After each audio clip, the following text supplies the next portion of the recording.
everybody, and welcome to a masterful wild ride. There's no other way to put it. What Patrick Bet David does on this episode is mastery.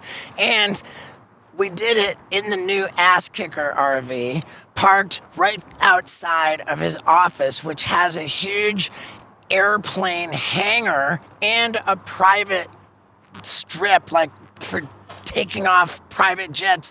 Like, this dude is so wildly successful, it's unbelievable. And it's kind of obvious why he's so successful, because wow, was he masterful. And I was so looking forward to this because it was the follow-up to an episode that I recorded with him and my dad almost exactly 1 year ago. And he had such a good time that time. And he had such a good time this time. He went over an hour past the allotted amount of time, literally to the point where his team was banging on the door of the RV to get him out of there, and he didn't want to stop. What a guy. And to make it happen, I had DM'd him on Twitter, sent a message like, hey, I'm coming down to South Florida in my new RV, check it out. I sent that direct message, and boom, got a text from him within 3 minutes because I DM'd my cell number. I mean, I'm just calling this guy my bro, and I'm calling him a master for what he does on this episode. I mean, for the love of God, it's incredible, and let's get into it. The title, Patrick Bet David destroys Steve-O's father. Every time I give this to guys, like we go to a soccer game with my kids, and I bring it for the parents. They're like, no, man, I can't be drinking beer today. I said, it's water, because it looks like, if you haven't had it, this one especially, this looks like beer. But it's just water, folks, and it's actually great. Did you see the Super Bowl commercial? Dad, go ahead and pick up your mic. Oh. Okay. So I didn't. Well, was it good? Super Bowl commercial? They had a very... They shot the lights out. Okay. They got... okay, Dad, talk into your mic just in case. Okay, anyway. We're going to go ahead and do this thing. Yeah, let's do it. All right. Now, is the mic turned on? Do I have to do anything? You're recording. You're in good shape. Okay. Ladies and gentlemen, people of the universe, I bring to you, born in Iran, made in America, the bona fide Pied Piper of money, My man. Patrick Bet David. How you doing? For the second time. That's right. We had a really good time last time. It was unbelievable. Yeah. And we're going to do better this time. Let's do it. Let's. Into the mic, Dad. There's no point in having a mic if it's that far How away. close does the mic have to be? Pretty close. Okay. Yeah, pretty close. Okay. To pick it up. I listened to the entirety of the episode we recorded last time, and I thought, wow, it really was fantastic. Yeah, he wasn't there fully, right? He was uncomfortable last time, if I'm not mistaken. Dad doesn't really get uncomfortable. Well, politically is what I'm talking about. It's like, well, what's going to happen with this, and what about this? Dad's We've very done a little bit pessimistic. of homework about you. Okay. And we wanted to get to the money without pissing you off. No, do whatever you want to do. Now we know that. Now we know that. But I'm good with it. I don't think, I told my dad, I don't think Patrick Bet David is the type to be offended by. I mean, you have Democrats on your show. You have people who disagree with you politically all the time. Like, you invite constructive debate. I love it. We've had Anthony Weiner on. We had who's the guy that on Zoom, he was pretty excited handling himself. Yeah, that What's was his name? Jeff Coburn. What is his name? Tubin. Yeah. Yes, what a name, right? Jeff Something Tubin. Tubesteak. And by the way, he was so funny because I'm like, look, okay, now that we got this part done with what you did on the Zoom, let's move on to some real stories. He says, no, let's continue. Keep talking about my embarrassing moment in my life. What he was actually, I didn't know the extent of it. He was actually handling himself. He was full blown jerking off on a Zoom with his employees. And then he got fired for it, and he was the lead legal analyst, and they had to bring him back, and he had to talk about it. that's Jeffrey Toobin from CNN? Jeffrey Toobin from CNN, yeah. You'd never guess that. I mean, I don't know if you know, it's something that boys start doing at a young age. You have some, you know, it's a Yeah, but it's the best he's toy a God gave middle-aged every boy. attorney. Why is he doing it? He couldn't have been aware that he was. No. I don't think he was trying to like arouse every other lady on the Zoom. He was just kind of bored out of his mind. It's like the movie. What is that scene in Couples Retreat? You ever seen Couples Retreat with Jon Favreau, where he's in the room, he turns on the tape, he takes his wife beater, puts it over his head, grabs the the lotion, and then the butler comes in, and he's like, "Oh, what are you doing?" He says, "No, it's okay." He says, "No, I'm just putting lotion on me." He says, "No, sir, it's okay." It's the most uncomfortable scene. Yeah. But it's great. John's a great actor. And there's that De Niro movie where he says, "I'm doing a number 3." I'm doing a number 3. Which movie is that? It was called Dirty Grandpa. Dirty Grandpa. I've seen Dirty Grandpa. Yeah. I don't remember that scene. I got to go see it again. I'm doing a number 3. Yeah, I was in the bathroom doing a number 3. In any case, I loved listening to the last one. It was fantastic. We're about exactly 1 year since then. And it's pretty incredible how much can happen in a year. Seriously. Last year was what? Like February of last year? God. We were there for the UFC, the O'Malley fight. Right. And so that was in March. Yeah, I looked at on the YouTube, the upload was 11 months ago. So that means at that time, people were not sure if Trump was going to win. People were worried at that time. I mean, that was before that assassination attempt. Yeah. I don't think anybody... You know what? Even then, it was going to be Trump and Biden. And even then, I was looking up Las Vegas odds. And even then, I think it was a likelihood. The probability in Vegas was that it would be Trump at that point. The probability of the leading guys was them, for sure. The probability of him winning wasn't high. Everybody was worried about him going away. What's going to happen with him with the DOJ? What's going to happen with him with E. Jean Carroll? What's going to happen with them with this real estate? And they were doing everything in their power to make sure that Colorado, took him off the ballot. That had happened. Yeah, I think that had happened. That's right. And other states were considering. By the way, think about it this way. I was in Brazil 3 days ago. I got back from Brazil to sit down with the president, Bolsonaro.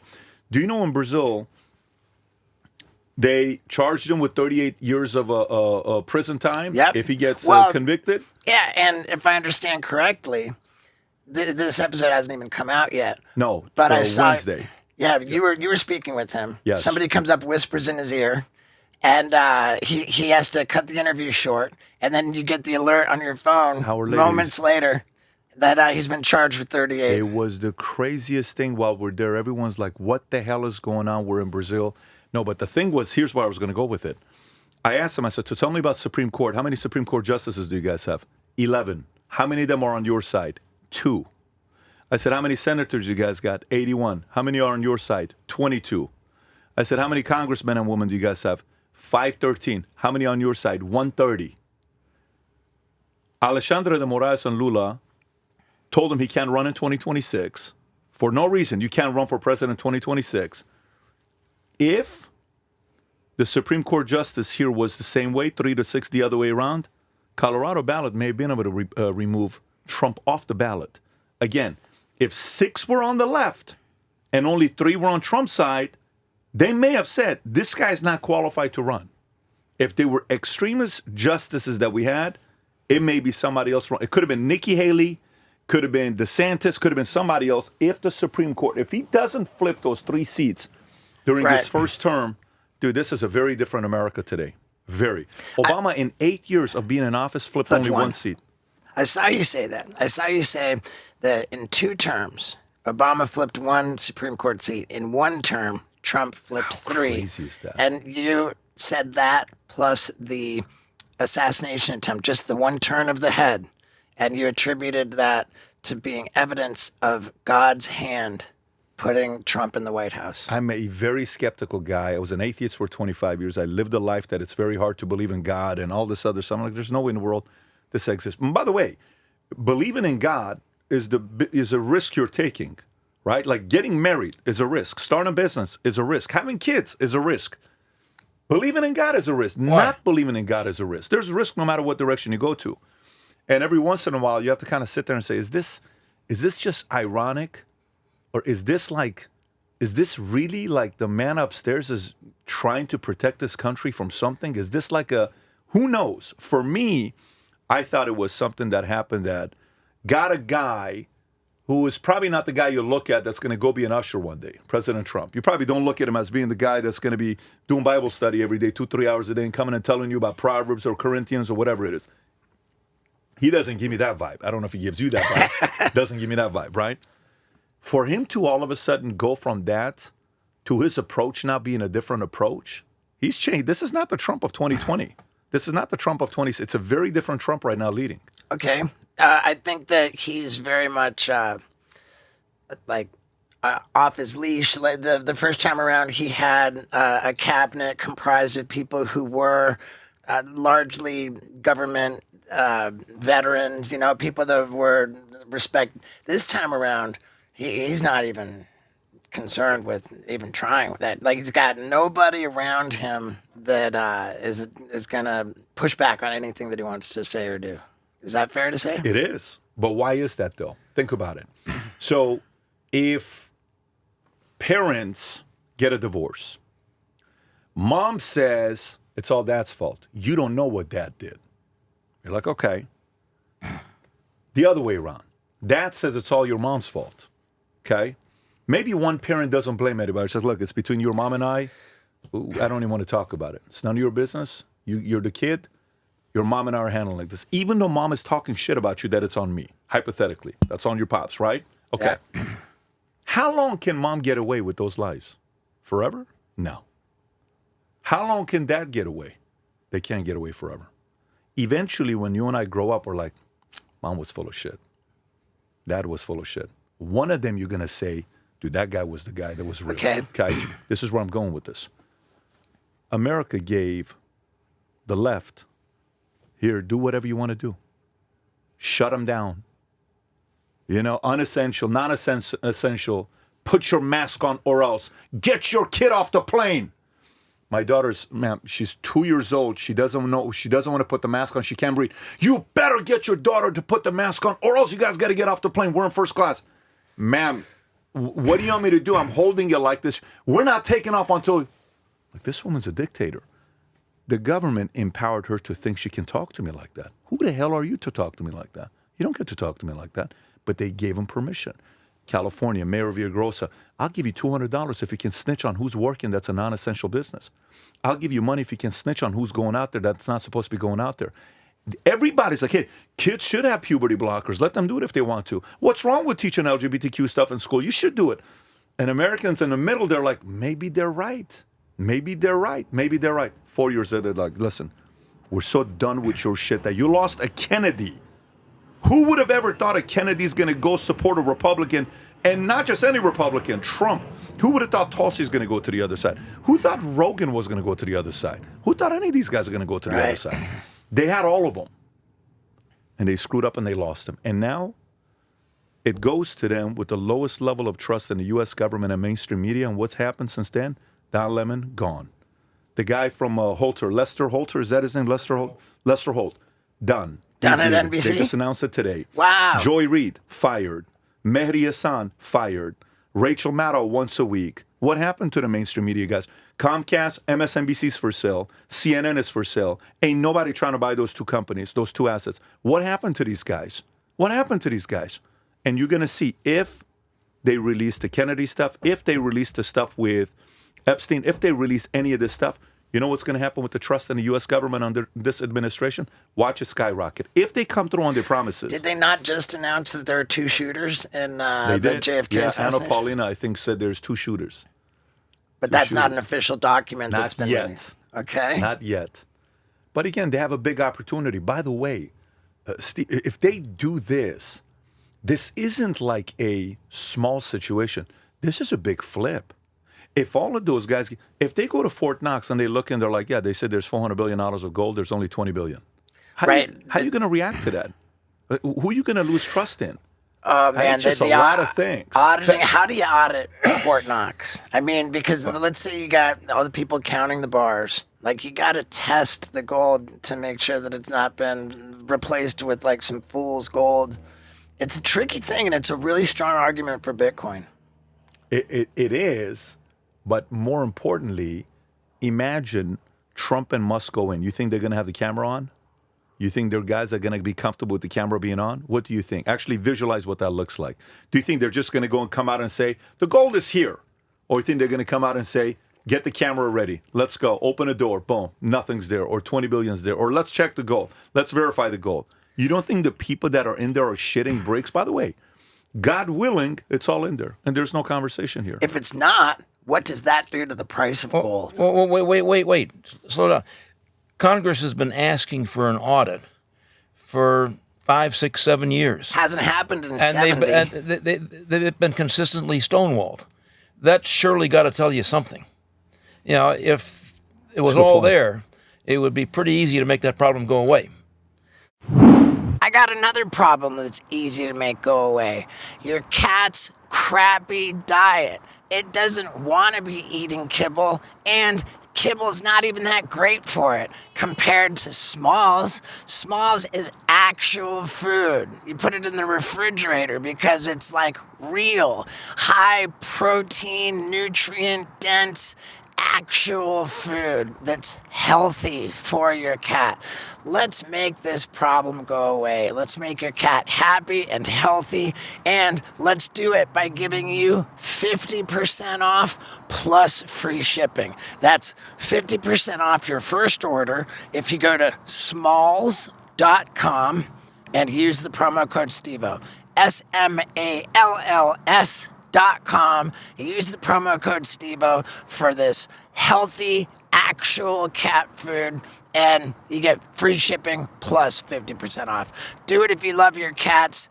Do it to make them happy. And let's get back to it. So we're probably talking about a Fort Knox that does not have anywhere near the amount of gold that it's supposed to have. If that's the case, and if that's proven to be the case, the price of gold is going up dramatically. Is that right? How the market reacts, it would make you think what? It's even more scarce? Like, where is that gold? Who has it? Those who have it, it's fewer. That could have the effect there. Bitcoin could have a big bump, like a 25 to 50% bump immediately. Some of these coins could also react. Then everybody wants to get out of the ETFs. What happens to the gold ETFs? That one, I don't know how that's going to react. I'll tell you what It's like a bank run on the ETFs. Steve, what I did, I've got the ETF, the gold is stored in the Canadian Mint, and I trust the Canadian Mint. And I've been wanting you to get, your paper gold up there, because the U.S. is rapidly losing credibility in more than just one front. And there's a problem with the reputation of Fort Knox. And yeah, I think it will hurt the GOLD symbol ETF. Right. But the offshore, gold funds, I think will benefit from it because they're a lot more credible. I think physical gold will do well. But we don't need to talk about gold the whole time. My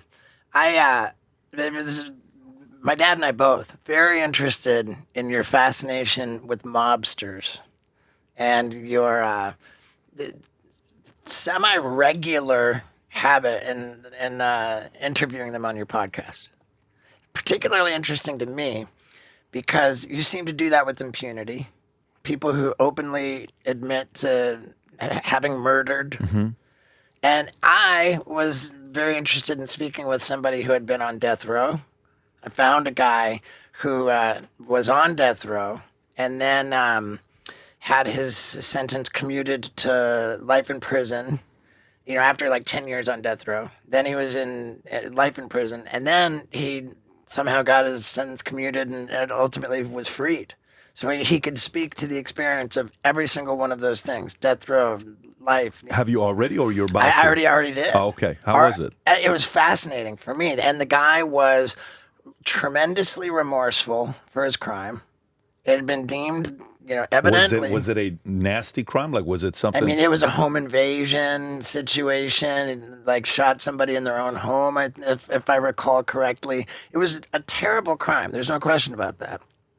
He was, like, unbelievably remorseful. And, like, according to the courts, the laws, he had paid his debt to society. I was fascinated to speak with him about his experience. And I caught a lot of shit for giving a platform to a murderer. How are you gonna, And then I look at you over here. No. See, for me, to me, it's all on managing expectations up front because I don't like to, like I remember when my parents got a divorce, each side was, judging me as a kid saying, you're an Armenian. No, he's an Assyrian. No, he's a Boghosian. No, he's a Bet David. Boghosian's my mom's last name. They're Armenian. Bet David is Assyrian. And I finally told both sides of the family. I was a young kid. I said, look, honestly, the only people that matter in my life is my mom, my dad, and my sister. You guys are secondary. If you keep making fun of me like that, I don't need to see you. I just want to see my mom, my dad, and my sister. That's it. So managing expectations up front with the audience is so important that they have a choice to go elsewhere. When I started doing these mob interviews, do you know why I did it? Because in business, Steve, when I first got into business, for me, it was about, man, people are so supportive. I think you're going to do great. I think you're going to do so good. Oh my God, you're going to do so good in insurance. I'm like, man, everybody is so nice and supportive. But I'm making 30 grand a year at the time. Everyone's so nice at 30. Then I get to 100. Some of the guys got a little bit, not as nice, but most of the guys were still nice. Then I start making $250,000 and have a better book of business. Then we build an insurance agency. People are still nice. I'll never forget this one guy. I would go to Skid Row in L.A. every Christmas morning with him. Super nice guy. Then all of a sudden we get 2,000 insurance agents. Now he's cursing me out. And I said, all of these guys that were very happy for the success, not all of them feel the same way again. Then I meet a lady who tells me another guy who was a former guy I used to work with is calling and telling everybody that I'm going out of business, that I'm getting sued. I'd never been sued in my life. And we're not going out of business. But then insurance companies start dropping my contract. And I don't know how to handle that guy. So then I realize this game is very dirty. You're getting bigger. The bigger you get, the people are not going to let you take the market share by just, hey, it's good. Go do it. It's awesome. Great. We're happy for you. You have to learn how to play the power games. And I said, you know what? If that's the case, I read a book called 40 Laws of Power at 23. Then I read another book called 33 Strategies of War. Then you read The Art of War, and you read all these games, and you see what goes on in business. So I start bringing mobsters on. Once I brought mobsters on, I'm like, so that is the high-stakes game. Well, in business, you can lose your business. In the mob world, you can lose your life. But if you set aside the crime and set aside the killing and the murders, and you just kind of go through how to handle power plays and negotiations, a lot of that applies to business. Truly, a lot of that applies to business. So then I'm in boardrooms, and I'm watching these guys. I'm like, oh, shit, that's the story from Godfather 1. It's going on right now. I saw what he just did. Boom, I remember that. Ooh, I saw the language you just used. You're trying to pin me against him. Not going to let you do that. Boom, I see what you're doing. I got it. Okay, now I'm kind of getting a hang of it. And you realize it's nasty when you compete. Everyone likes you when you're small. Everyone likes you when you're average. Everyone wants to be your friend. But when you start winning and kind of competing and being a threat, people behind closed doors start kind of doing the following thing. Even some of these guys that are much bigger than you. Say guys much bigger than you, but behind closed doors, like, hey, why is that guy getting some momentum? Why is it everywhere I'm going, people are mentioning him? Why? I'm sick and tired of hearing his name. So he'll find a way of saying it to undermine the other person. And the phrase is actually very easy. Yeah, it is, but let me tell you what I heard. I heard that da-da-da-da-da, la-da-da. Oh, really? And then you go tell 7 other people. The other day we were having dinner with, let's call John. And he told me that such and such, da-da-da-da-da, da-da-da. No way. Then you go tell 8 other people. Now that guy's da-da-da-da-da, da-da-da-da-da. You know how long that lasts? Maybe you can get away with it for 5 to 10 years. 10 years later, the market said, you were wrong for spreading all those rumors. That guy's actually legit. And that 5 to 10 year period of being able to go through that mental torture, most can't cope with that.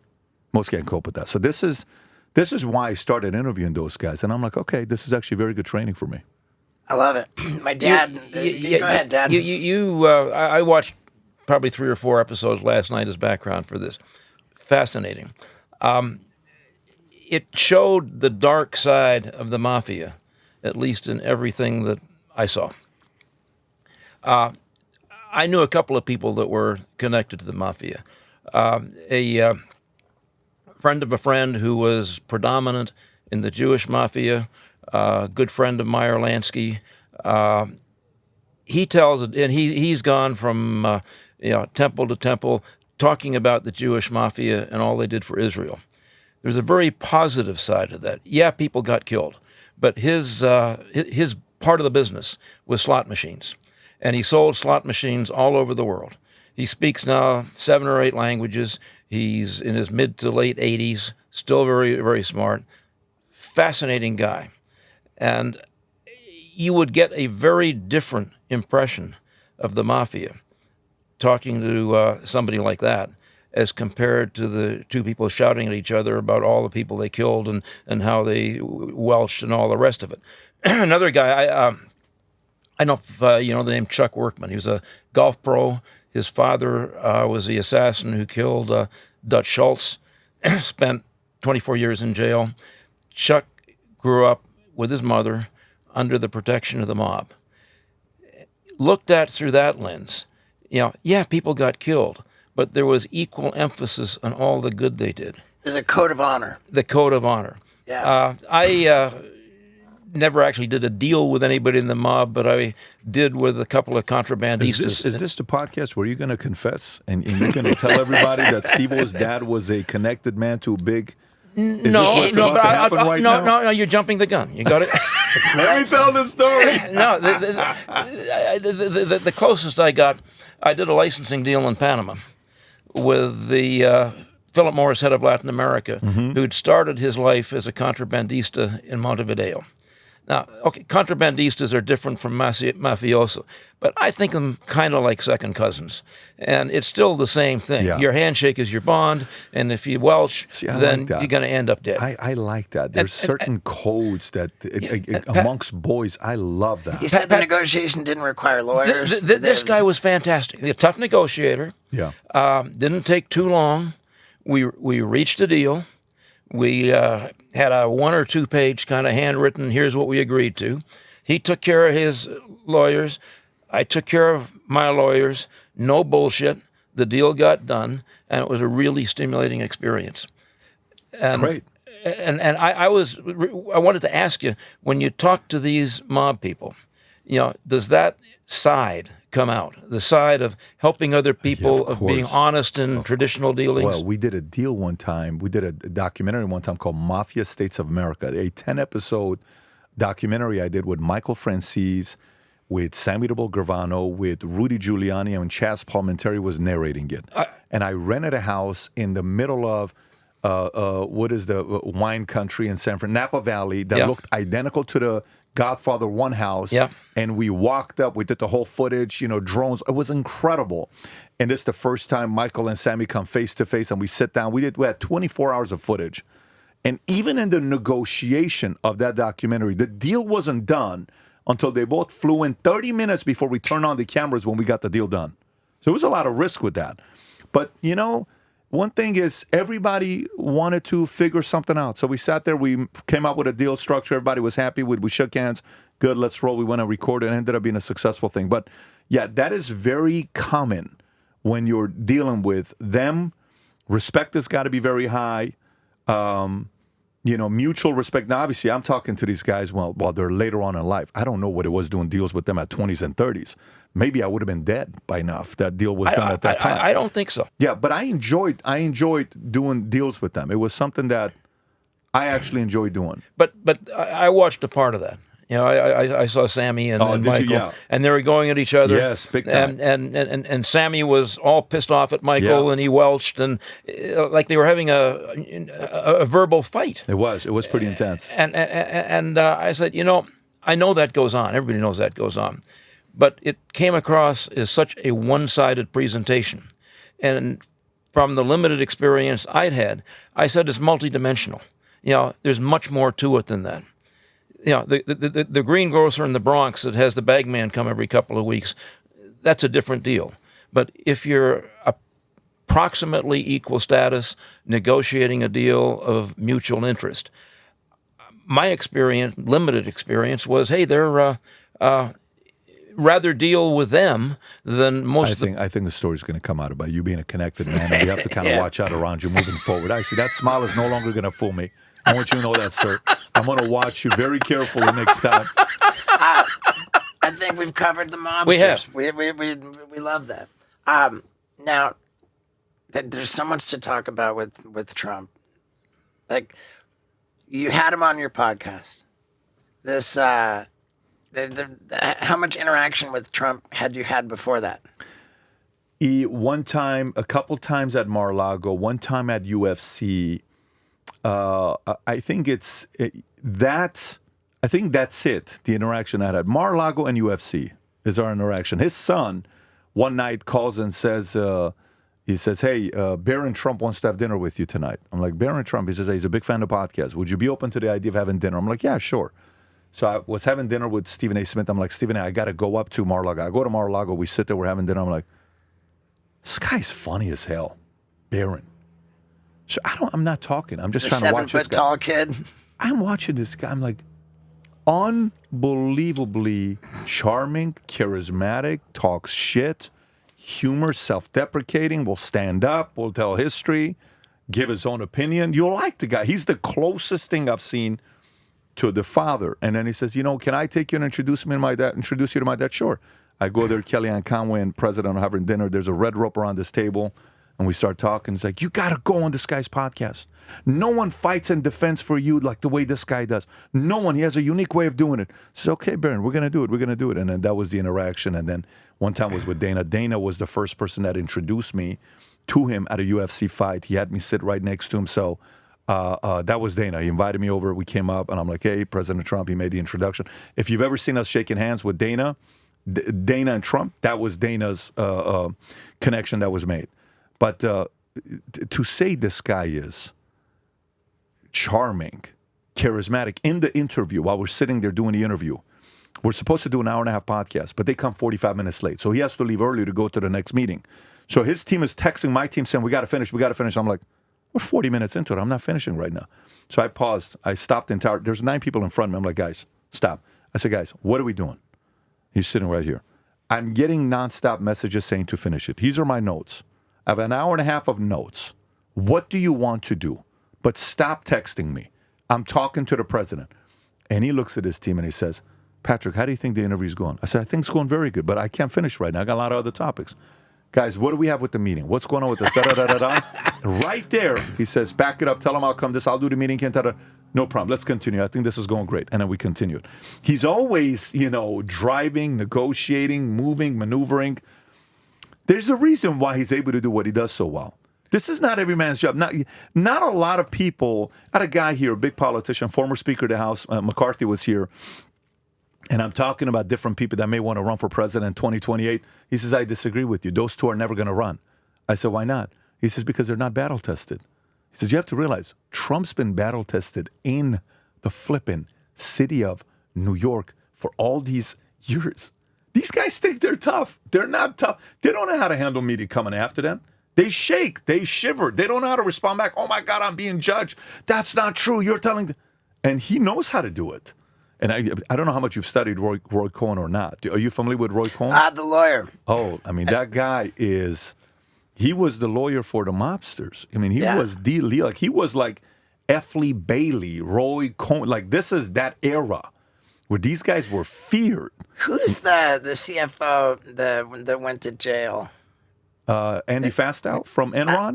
No. The Trump, the Trump guys, old guys, Weissenberg or Weisselberg. Weisselberg. Like if Roy Cohn would not ever have found himself in the position that this Weisselberg character did. No. Let me tell you. But Roy could have been a mobster and a gangster himself. No, Roy had intel on people that nobody else had.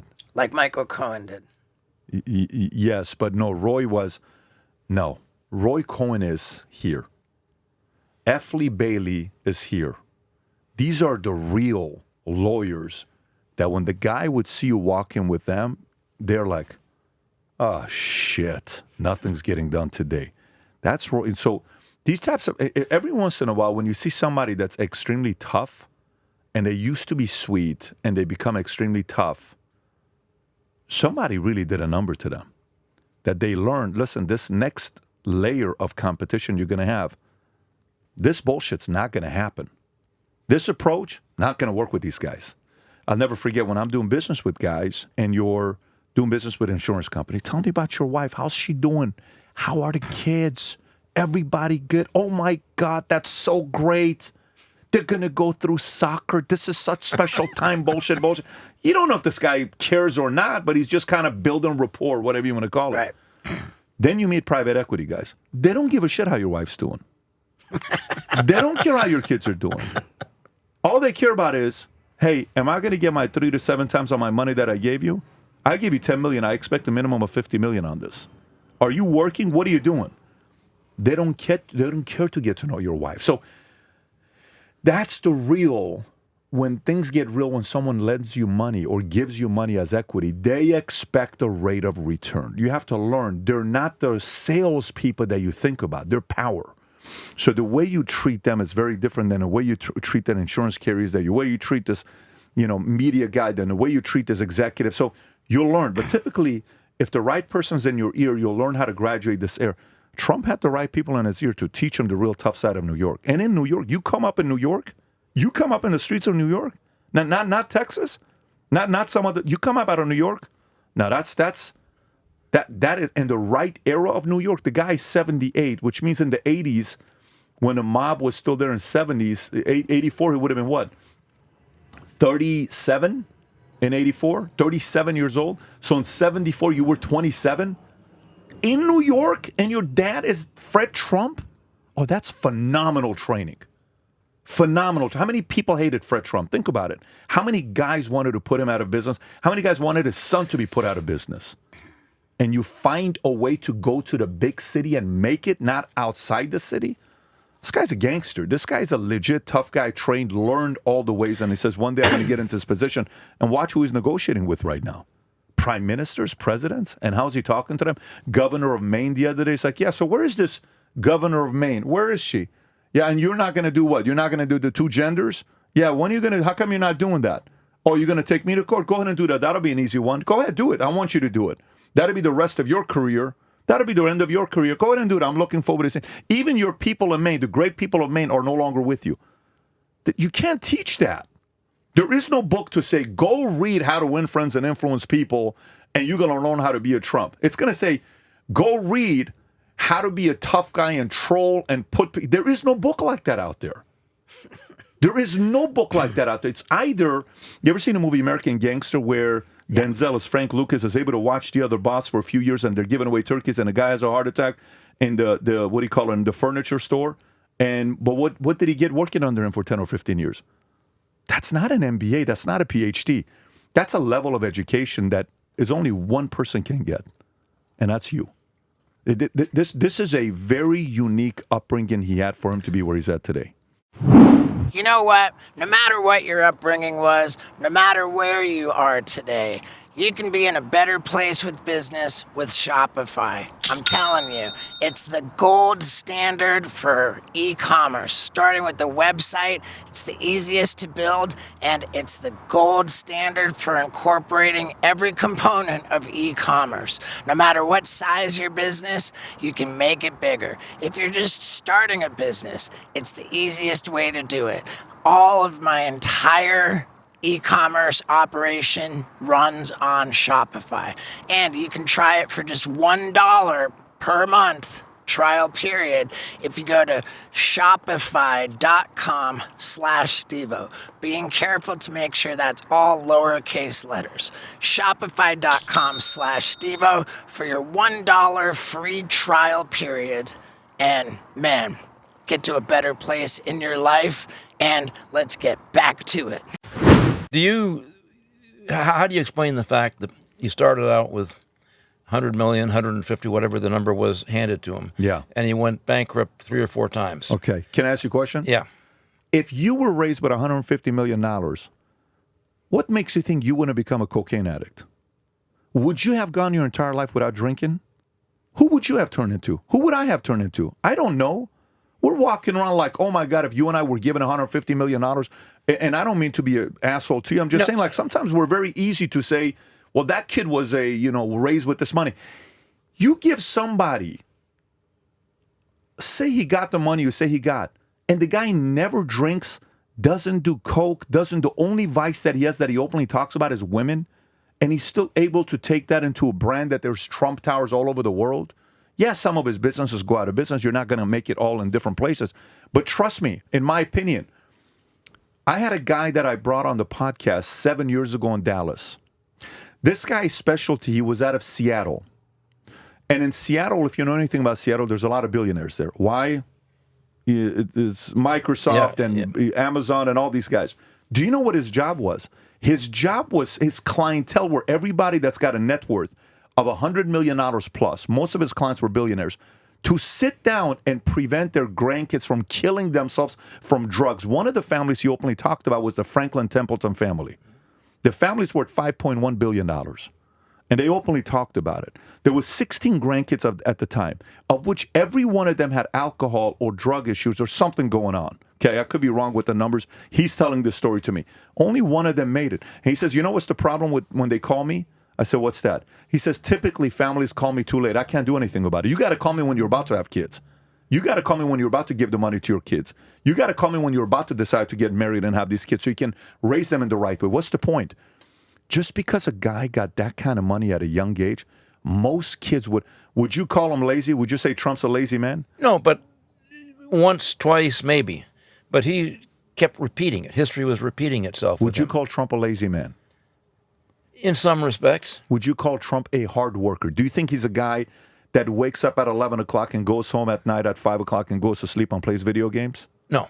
Do you think he's a guy that's up in the morning to go look at the construction site and to see if the people are working and comes home late at night after the last dinner he has entertaining people probably at 10, 11 o'clock at night? Based on the way he ran his campaign, I don't think he's that hardworking. He's got to... Did you say based on the way he ran his campaign? I mean, he never did any of the field work that the Dems were doing. I mean, wow. He was playing golf. God, you are Canadian. That makes sense. So if you think of, did you just really say based on the way he ran his campaign, he wasn't hardworking? This guy is 78 years old, Ted. Respectfully, well, I'm that's 46. not even the point. He's 78 years old.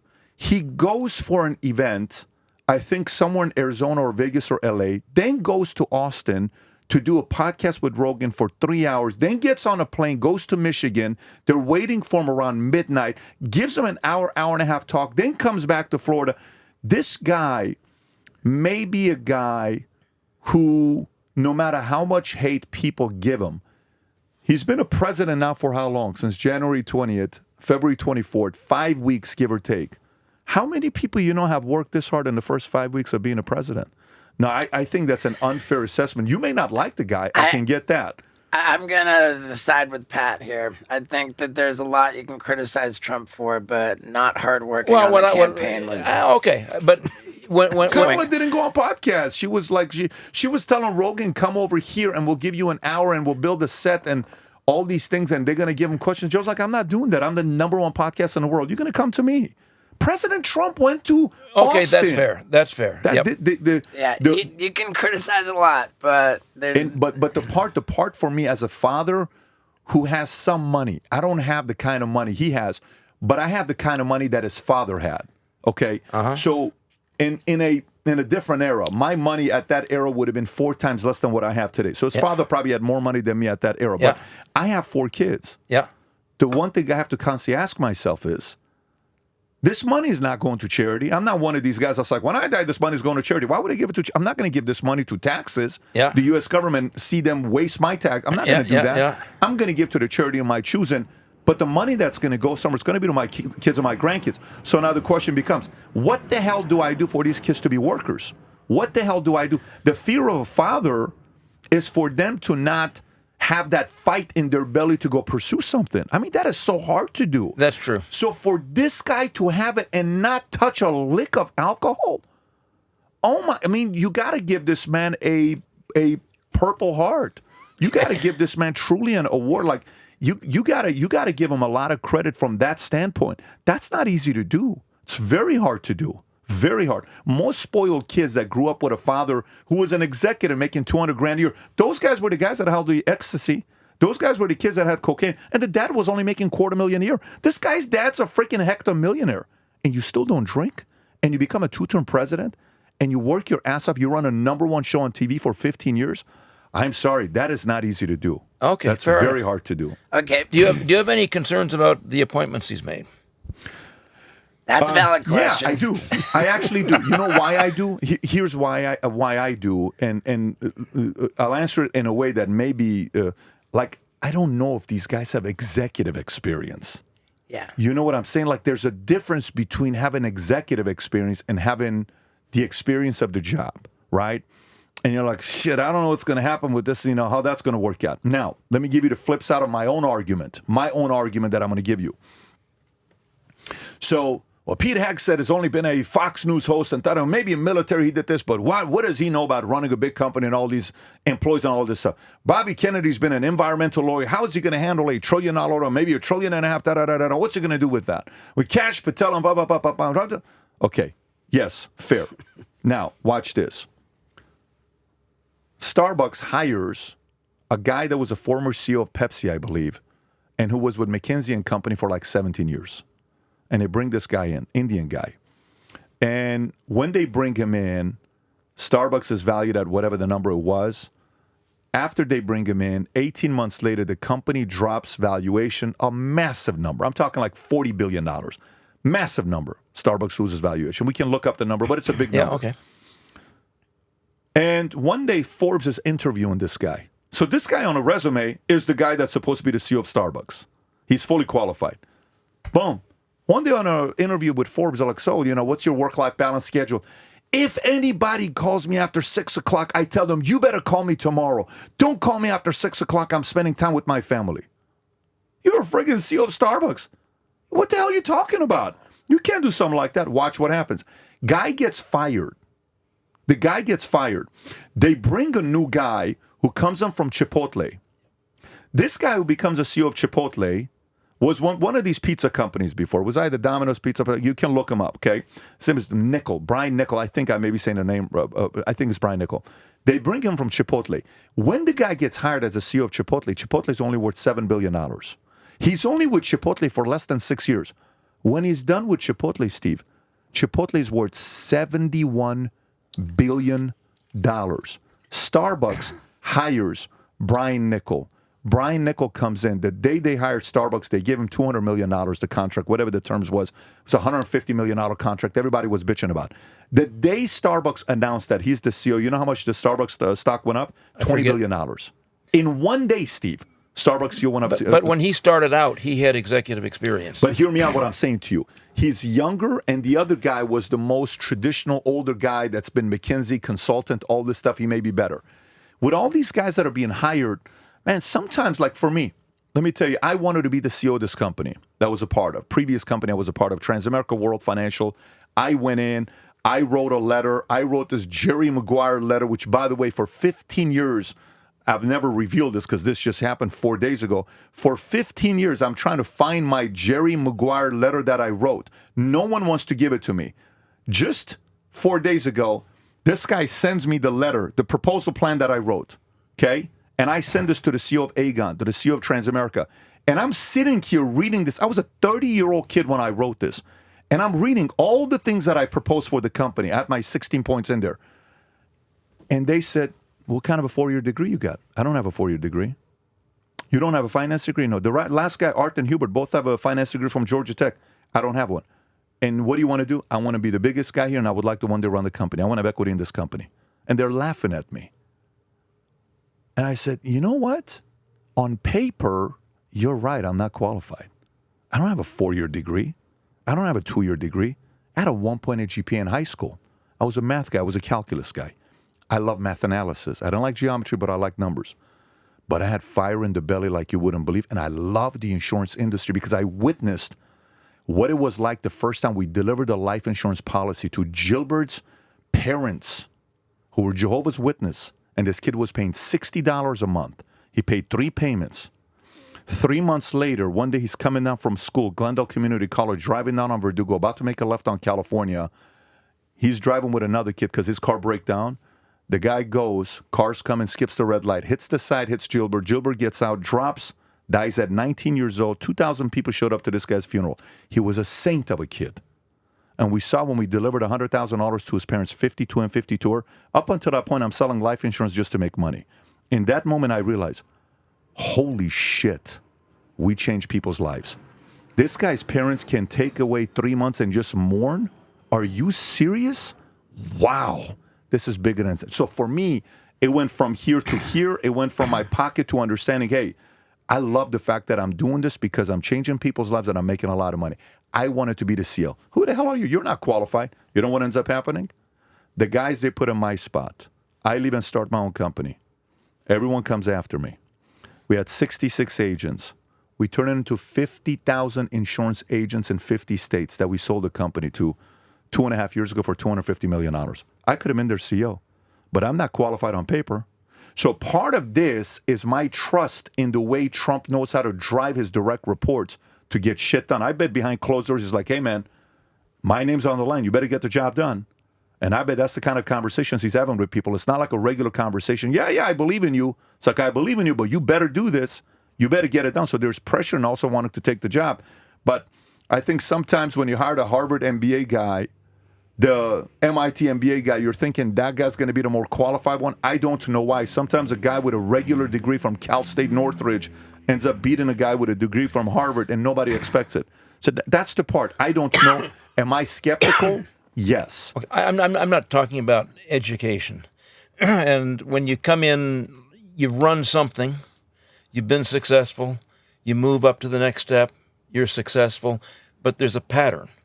But when a guy goes from being a news anchor with a somewhat checkered personal life and never having run anything to take over an organization with 1 million people and $3 trillion of spending or whatever it is, and international and did you know Patton's personal life?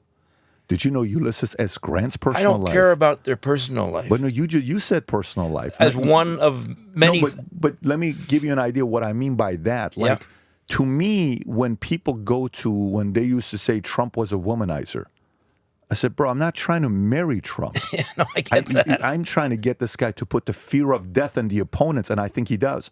I'm trying to hire this guy that's going to negotiate on my behalf. I think Trump's a great negotiator. No, look, there's a book written called Lincoln on Leadership by Donald Phillips, okay? And this book explains these, I think it's 13 principles, and one of the things he talks about, chapter 11, it says, chapter 10 or 11, search until you find your Grant. What's he talking about? He says he found a guy named McClellan. How many streets do we know called McClellan? It's because of this general, fully qualified, been around for a long time. He says, hey, man, we want to go win the war. And he keeps promoting and giving these other guys the guy to run the military. Gives it to McClellan. McClellan goes, all he wants to do is train his guys. We're not ready yet. We're not ready yet. We're not ready yet. We're not ready yet. We're not ready yet. Dude, let's go to war. We're not ready yet. Eventually, he finds this guy named Grant, who never calls him back, who never gets back to him. He doesn't know what's going on. He's sometimes a drunk, not an easy guy to work with. Goes and wins the war, then calls and says, we won the war and it's over with. On paper, McClellan was the right guy. But sometimes the guy that gets the job done, they're a little bit off. They're not as perfectly, proper that we all think about. You got to be a little bit crazy to do a tough job. You really do. Bobby Kennedy's a little bit weird. He's not. By the way, he's not a regular guy. Look at his past. Like By the way, yeah, he's not a regular guy. But you know what? For a guy to be willing to go to those levels of pain, when the guy's father died, he became a heroin addict for 14 years. That's his hero.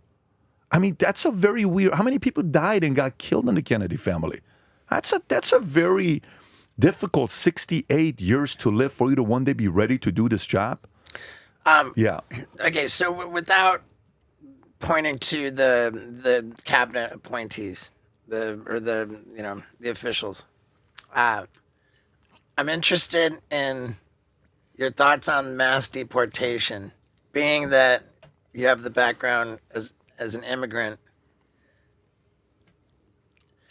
The idea that the mass deportation is something that Trump campaigned on so much. However, he also campaigned on He's going to reduce inflation. Is not mass deportation super inflationary? Okay, so it's two questions, right? Let me address the first one. So in 1984, we applied to get a green card to come to the States. Didn't happen. June 3rd, 89, Khomeini dies. 6 weeks later, we escape to Germany. Go live in Germany at a refugee camp waiting for our green card. Finally, we get it. And we come here November 28, 1990. So I came here legally. So I didn't come here legally. We came here legally. If you come here illegally, hey, man, follow the law. Very simple. You follow the law, do your thing.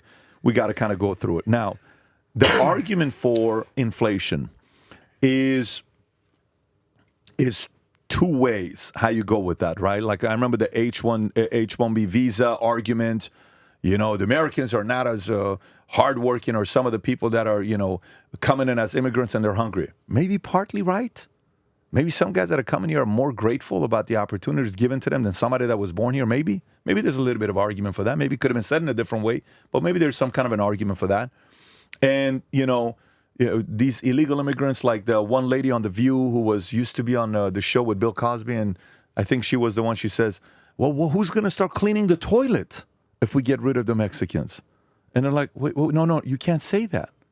Well, I'm just saying. And she just kind of spit it out. It was embarrassing because liberals are trying to make the case that it's unfair to let the illegal immigrant kind of do some of the work that maybe Americans don't want to do. But the reality of it is, if the president has a job, his job is to, one, take care of the American worker. By the way, let's go to this. They say Republicans are for billionaires, right? And Democrats are for the poor. Really? Watch this I think here. they're all for billionaires. But I want you to think about this here. If that's the case, as a kid, I asked my mom, I said, Mom, are we Republicans or Democrats? And she says, we're Democrats. Why? Because Democrats are for the poor, Republicans are for the rich. And I said, when I grow up one day, I want to be a Republican. I just want to be rich. I'm sick and tired of being broke. But watch this. If Democrats are for the poor and the Republicans are only for the rich, well, if Trump gets rid of illegal immigrants and cheap labor, do you think his billionaire friends are happy with him? Oh, I never thought about it that way. And if Democrats are for the poor and they want to help increase the income, middle income, why are they allowing cheap labor to come here that's good for the billionaires but hurts the low and middle? Oh, God. Well, I never thought about it that way before. I mean, this is the arguments that we hear about sometimes being made. But no, if Democrats are really that concerned about increasing the median income, then stop allowing 10 million illegal immigrants to come here. And if Trump's got the brass to get a Tom Homan, who's another gangster, to get everybody to get out who's illegal, and that hurts his billionaire friends that are hiring people for cheap labor, well, then that could be a completely different argument being made, saying, hey, what are you doing here? You're kind of hurting us a little bit. I feel like I want to push back on that a little bit. That's what she said. She said, I'm going to push back real hard, though. All kidding aside, Blue Chew tablets help that happen, and they help men have better sex, and that's why I'm proud to promote Blue Chew tablets. If you want to try them, then you go to BlueChew.com, you get an entire month's supply totally for free. All you pay is $5 for shipping. Simple as that, man. If you think it can help you have better sex, then by all means, try it out. I love it, and I think you might too. So one more time, just go to BlueChew.com. You got an entire month's supply on its way to you. You just pay $5 for shipping. And now, let's ride this baby home.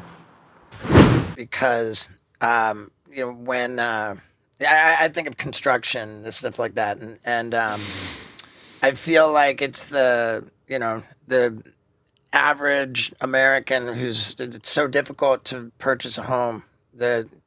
And then I think that chain reaction of mass deportation.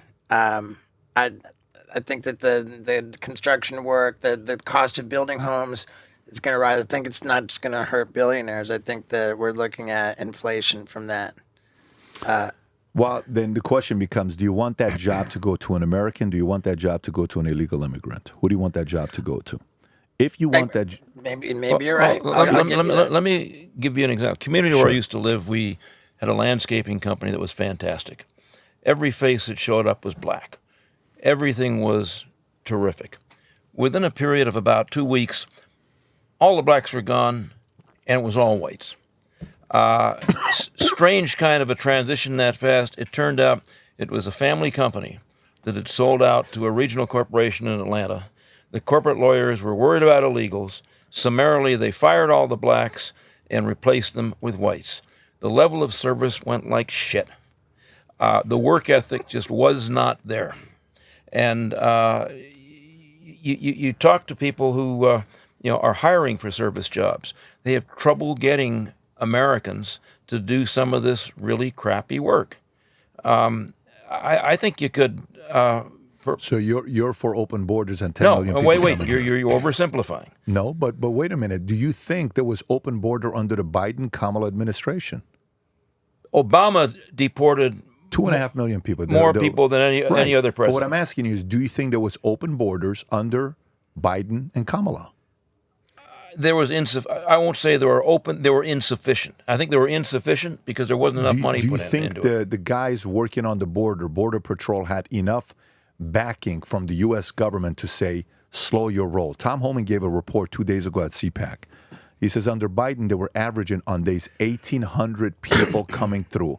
You know what the number is hit in less than a month? 45 in a day. And he says that's 45 too many that he wants to get. How were they able to drop it from 1,800 to 45? Because the top has got to protect them. Wait, one theory that came out, the publicity that has been given to deportation has been massive. The other night there was a news clip of illegals being chained up, putting on the chains and the handcuff, all that, and leading them in a demeaning way onto the airplane. Are they criminals? Sorry? Are they criminals? Did they break the law? It wasn't clear, but they may have, and if they did, they. I don't understand it. Let me make my point. Let me make my point. Sure. The point was, by making it so demeaning and so threatening, and all the publicity, it reduced immigration because it scared people who otherwise might have come in. That's not going to be the reason. It's called the Border Patrol people finally have authority to say, you can do whatever you want to protect the border. And finally, I have the backing. If I don't get the backing, I can't do the job. But if somebody came here illegally and you're a criminal, how do you want me to transport you? You want me to kind of give you lobster and get you a nice three-piece suit? You broke the law. I don't expect respect when I broke the law. Okay. Do you distinguish between a criminal who broke the law, did something bad, and an undocumented immigrant who's got a gainful job and has been here for a number of years and is contributing to the tax base? Do I differentiate a criminal and a person that's an undocumented? How long has the undocumented person been here? It varies, but give me a number. But I'll give you my opinion on any one of them. Okay. 20 years? Say 4 or 5 years. 4 or 5 years? With gainfully employed and paying taxes for 4 or 5 years. Are you legally here? No. You got to go home if that's the law that Trump is doing. That's very. By the way, hear me out. I'm not. Okay, what about the 20 years? Okay, you know what my conversation would be with 20 years? Tell me, where are your kids? What are they doing? Where are they at? How much? Because for me, okay, so you have to know, I made a video on this titled earning the right to vote. I don't think every 18-year-old should be voting. My system is very different. I'll break it down for you to realize where I'm going with this. Okay. Trust me, I have a very clear answer for this. Okay. For me, because I've thought about this. He's got a clear answer for absolutely everything, Right. Dad. We're getting. This is impressive. This is impressive. But let me give you what I thought about this. So here's how I thought about it. How many 28-year-olds did you and I know that live with mom and dad, are still living with parents, have never had a job, don't want to get a job, are not showing any urgency of getting a job, they don't make any money, they're just smooching off just trying to take advantage of the system, don't want to get a job. Okay? You ever met anybody like that? Quite a lot of them, right? No, I haven't met quite a lot of them. I have met a lot of them. Okay? In America today, I've met a lot of them. I think America has a woeful lack of work ethic, okay, and out of control entitlement expectation. So hear me out. So there's a lot of people Now, have you met 14-year-old boys or girls that are working a job at Taco Bell, making minimum wage, and they're doing 20 hours a week on top of their school, on top of everything else that they're doing? In America, in some places, you can have a job at 14 years old. Guess what? I feel comfortable the 14-year-old voting than the 28-year-old that has never paid a penny in taxes. If you've never paid a penny in taxes, you don't earn the right to vote. And the number for me is $5,000. If you paid $5,000 in income taxes, you get to vote. You're a 14-year-old kid, you paid $5,000 in income taxes, you get to vote. You're 16 years old, you get to vote. You're 42 years old, you've never paid $5,000 in income taxes, you don't get to vote to tell me what to do with my money that I'm working. That's one. Let me give you the other part. You're a person that's an illegal immigrant, the ones that you're talking about 20 years. But you came here, you want to be in America? Yes. Go serve the army. I'm not going to do that. Well, then get back home. That's fair. Go serve the military. I would agree with that. Yeah. Do you speak the language? I don't. Not going to do it. Do you know our Bill of Rights? Not going to do it. Do you know what America stands for? Do you love America? What do you love about America? Tell me what you love about America. Sell me on the dream of why you love America. Sell me the dream why you love America. If you can do that, and if you can find a way to contribute, maybe we'll keep you if you get 10,000 hours of community, what is it when you get arrested? You get, what's the word? Community service. Community service. I'll give you 10,000 hours. You get to stay here. 10,000 hours? Go back home. Join the army. Join the military. Get an education. Be a contributor to society. If you've been here for 20 years, let's have a conversation. But for me, everyone's got to earn the right to vote. And by the way, I know this is going to sound crazy, and I'm going to get a lot of shit for this. I think some people should be able to vote more than others. I think a person's vote should carry more weight. You know how? Just the same way it does with a company when you got stocks. So if you got 50,000 shares of a company and I got 5 shares, should we have the same amount of voice with the company? No. You got 50,000. Why am I having the same power as you? That's not fair. So you're against the Constitution? Well, you can dispute that. This is my argument on voting. No, I understand that, but the Constitution we've made is fairly amendments. specific. But we've made amendments. We've made amendments to lower voting from 21 to 18. I thought it was a bad amendment. I think the amendment needed to be different. It needs to be based on earning the right to vote. If you live in my house and you don't pay rent, you don't get to tell me what color to paint the wall on. If you pay rent, son, and you're wanting to contribute with the phone bill and the car payment and the rent for your room, what would you like us to do with this room? I think it should be white. No problem. We will consider your idea because you're paying 1/10 of the rent in this house. You're right. You have the right to get. That's the way it should work. So to me, again, like I told you, it's a very radical idea that I got. Well, it's also, unless the Supreme Court gets really twisted out of shape. That's why I need my own country to be able to do something like this. Okay. But I like your idea. I like your idea of offering military service as a path to residency. Now, some people would question if they're illegal immigrants, do they have the educational or technical background to serve in the military? Language is an issue. And they don't want people who, like, presumably they came here, they weren't zero, 20 years old, like, if you've been here for 20 years. They want young people in the military. What I'm saying is that guy, if I go look at this guy 20 years and I see that he has given so much back to the country, hey, man, let's have the conversation.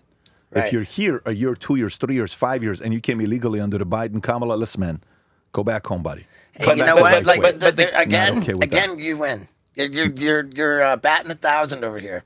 But now I want you to tell me how, and I'm going to preface this comment about tariffs. I think in the long run that they do help, that they do bring manufacturing back to America. I think that it's solid. However, in the short run, I think the tariffs serve to be very inflationary. I think that with all of the economy concerns and to campaign against, I'm going to reduce inflation.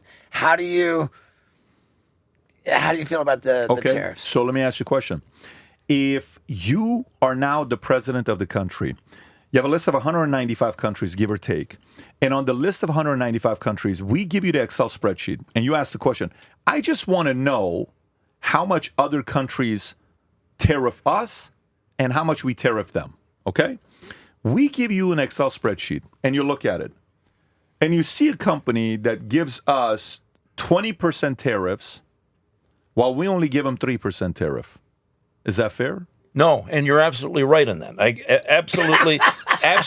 Did you hear what I'm? Yeah. Absolutely, no disagreement. Right. Reciprocal tariffs to me Okay. makes a fair amount of sense. Beautiful. That's not the way it started out, though. It was arbitrary. I'll 25%. give you my argument for the other one as well. Give me the other one. You want me to do the math for you? Let's do the math. So watch what I'm going to do. Here's what I'm going to do, Pops. You ready? Okay. But this is what I want. So is it fair if you've done 17 to me for 28 years, and I've only done 2 to you, is it fair for my reciprocal to just match your 17? Yeah. I don't think so. I think You know why I don't think so? Well, you know why I don't think so? Well, what about the 17% over the last 27 years that if I pull up and do the math and I find out that 17% is $97 billion, guess what? The 17% starts to be reciprocal to yours the moment I make it break even after my $97 billion. that falls apart because the historic years. I knew you were going to say that. We're under different leadership, different laws. I'm the new guy in charge. You can't turn the. No, that's not how it works. I'm the new guy in charge. I get to negotiate. No, that's not how this works.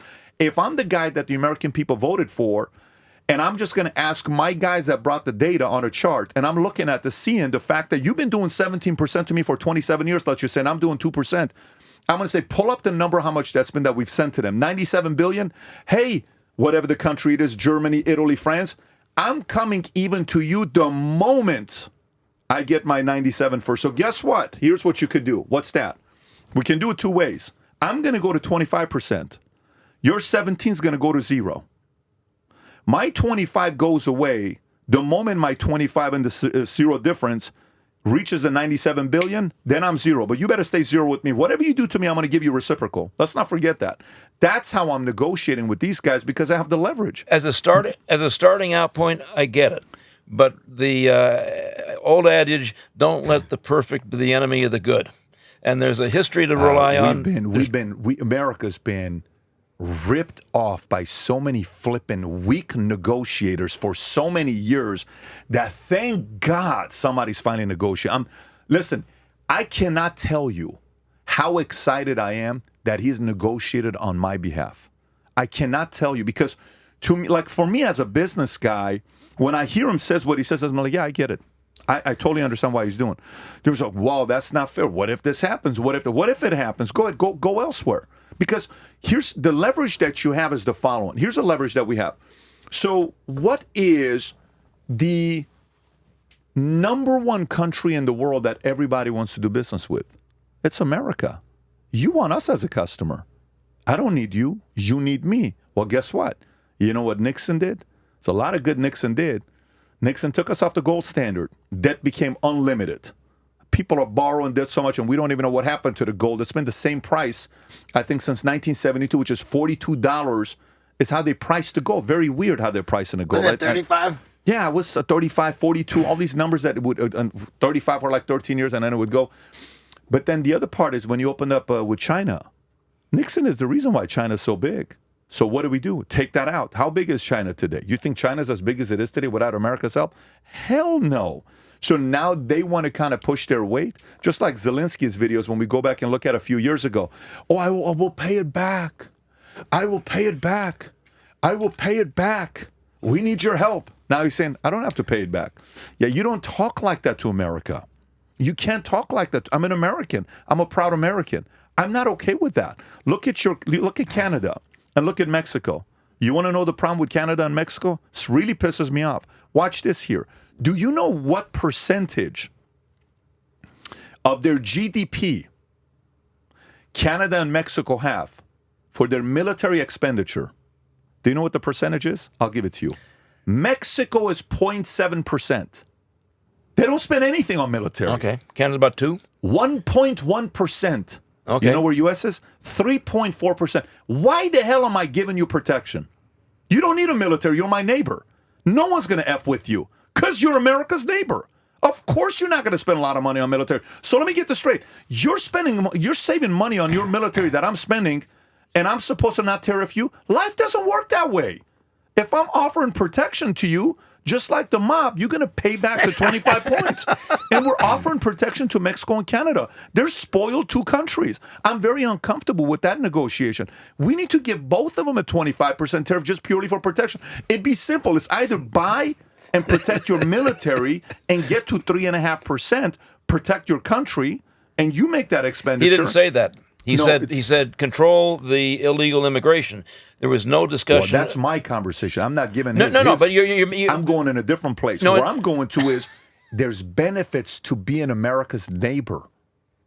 If you live in next door neighbor, think about it. If your next door neighbor is Michael Jordan, do you think your community is going to be safe purely because it's Michael Jordan? Yes.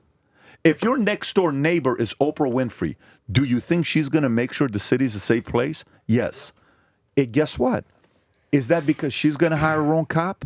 Is that because she's going to hire her own security? You think they're also watching other houses next door? Of course they are. Who benefits from that? The entire flipping community. Neighbors are benefiting from America, and they're not paying nothing for it. Canada would push back on that because the gun culture, the drugs are everywhere, but they come into Canada from the U.S. Yeah. The danger in the streets. Canadians really don't want to be American. And whether it's fair or unfair, their geographic proximity to the States, the U.S. has to protect them. Because if the Canada sold out to an American of the U.S., just like Cuba did with the missiles many years ago, the U.S. would be threatened. So there's a mutual self-interest in the arrangement. And to come in, just kind of say it's 25% and that's it, with no rationale, to me makes no sense. It's not the rationale. It's leverage that he has. If he said, and the leverage for him is to say, become the 51st state and don't worry about any of it. Guess what? It's a bold vision to cast. No, I agree it's bold. Yeah, I agree it's a little crazy, but I like it. Pat, it's not only crazy, it's unworkable and insulting. No, it's not insulting. It is to the Canadians, because Canadians have a relatively low opinion of Americans. Do you know what great negotiators do? Do you think Americans go to sleep worrying about how Canadians think about them? No. I've been to Canada many times. I've had their beer. I've gone to their restaurants. I've spent a lot of time with their people. They're a lot of fun. Truly, Canadians are some of my favorite people are in Canada. Do you really think Americans go to sleep saying, "Oh my God, Canadians don't like us"? No, they They were don't. booing. No. You saw that? And they lost 3-1. I mean, you guys came back and won in the Boston 3-2, which was a great game. And but look, I mean, my point is, I understand the bold statements sometimes he says with the vision. I like it. Well, you know what? I'm halfway there, because as a bullshit bluff to scare shit out of the opposition and focus their attention, I can support that. I've done a few very minor things like that in the past.